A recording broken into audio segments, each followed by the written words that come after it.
What is the matching principle? The matching principle requires that revenues and any related expenses be recognized together in the same reporting period. Thus, if there is a cause and effect relationship between revenue and certain expenses, then record them at the same time. In some cases, it will be necessary to conduct a systematic allocation of a cost across multiple reporting periods, such as when the purchase cost of a fixed asset is depreciated over several years. If there is no cause and effect relationship, then charge the cost to expense at once.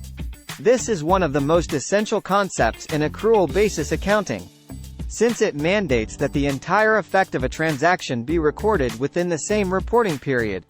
Doing so ensures that the reporting of profits is not artificially accelerated or delayed in any reporting period. Instead, when revenues are reported, all associated expenses are also reported at the same time. Examples of the matching principle. Several examples of the matching principle are explained here in this video. For commissions, depreciation, and bonus payments. Matching principle for commissions. A salesman earns a 5% commission on sales shipped and recorded in January. The commission of $5,000 is paid in February. You should record the commission expense in January, so that the expense is recognized in the same month as the associated sale. Matching principle for depreciation.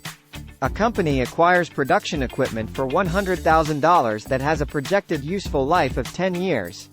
It should charge the cost of the equipment to depreciation expense at the rate of $10,000 per year for 10 years, so that the expense is recognized over the entirety of its useful life.